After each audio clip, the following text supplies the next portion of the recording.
This morning, as I get ready to flip our illustrious battery chargers, I'm looking at how that dried up last night.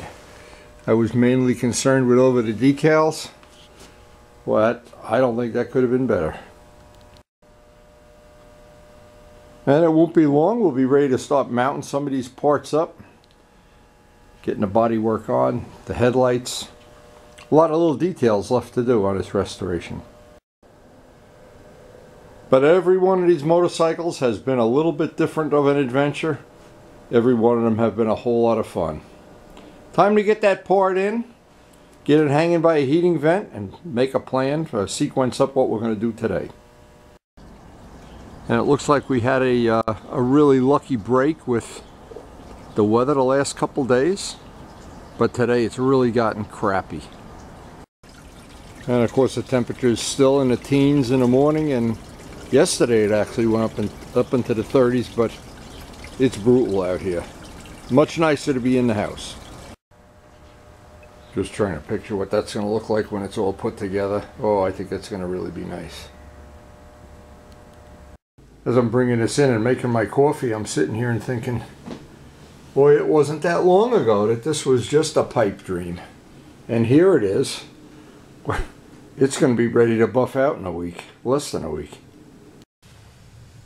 So the plan is that part will sit up by our heating vent, one of the heating vents here in the cellar. And the longer we let it sit there, the easier it's going to be to buff out. Wet sand 2500 and buff out. And I'm waiting to hear from Steve what his decision is. If he wants to buff some of this, if he wants to buff some of it here, or he said he might want to take it home, put the bike together and buff it on the bike. I have 2 spare buffers he can borrow. I bet that paint will buff out. There's enough clear on this. That paint will buff out beautifully. And the rest of this ongoing project, 3-4 more days, this part will be cured out. See, we're right under a heating vent here. Fairing will be ready, and we got to install the headlights into those scoops. Work out the wiring diagram for that. These parts buffed out beautifully. The other parts of the fairing. Fenders are ready to mount on the bike as soon as it warms up out in the garage a little bit. And we have one more part to do, so probably once Karen tells me what the obligations today are, I'll see if it's appropriate. I do not think this will be a painting day, but I could get that sanded. So Karen just told me that this was going to be a very short day because we have miles coming all afternoon. So I thought what I'd spend a little time doing, and I know it'll be good information, is describe how we evolved to using this clear and into the final one that we're using right now. And they are, I think it'd be worth spending a few minutes talking about how that evolved. Now, for the people that are watching a video constantly and they go back over the years and whatever, they may remember. I wanted to pass this information on. This is the original product that we got, and it's 5185. A piece of the label's missing. I had tape on it, but I don't want to mention any other brand name. What had happened is, let's go back one more step. Before we use this, I had used 3 or 4 or maybe more different. I'd buy a gallon of clear, a gallon of hardener. I'd get them from various people. They'd tell me they were good. This was the best ever and whatever.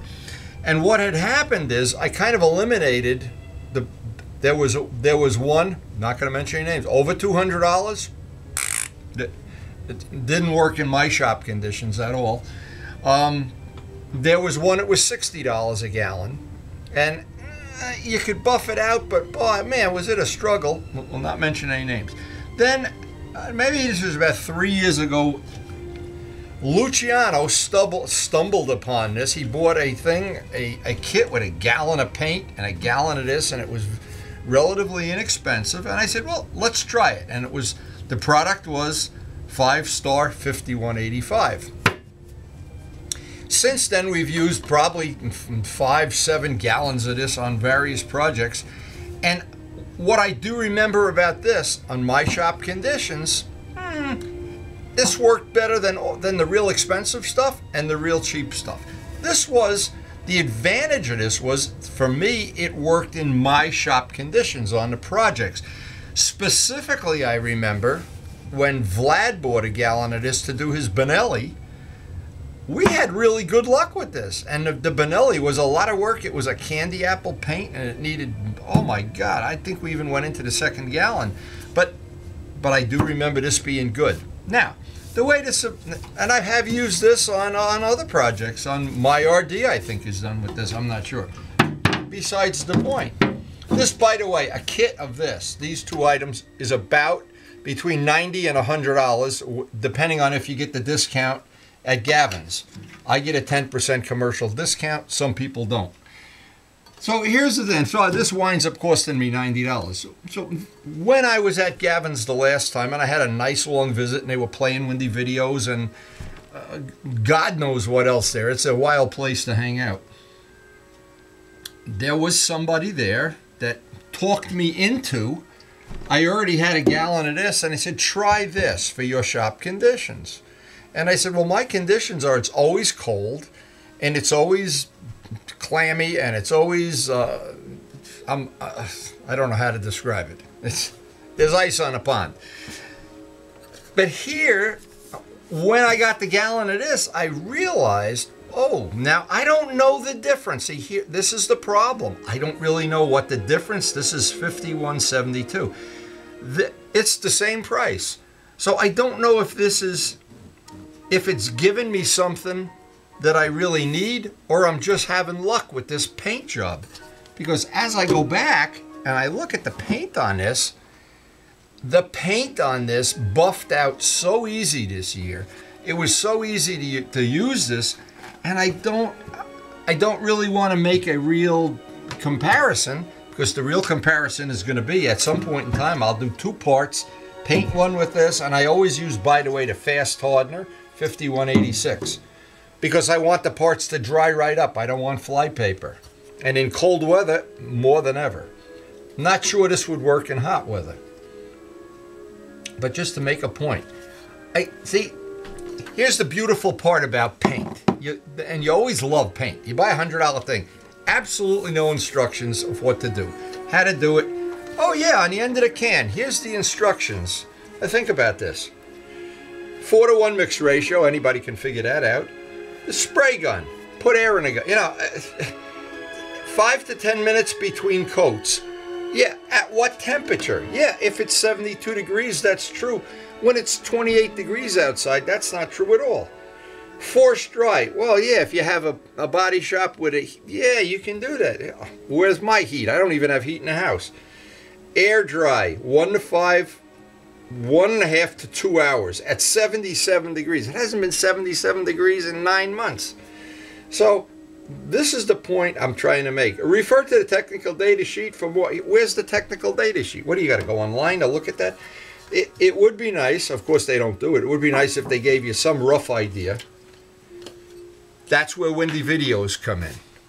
Or people like me that take the time, and I've looked at several, and some of them are so good, it's unbelievable.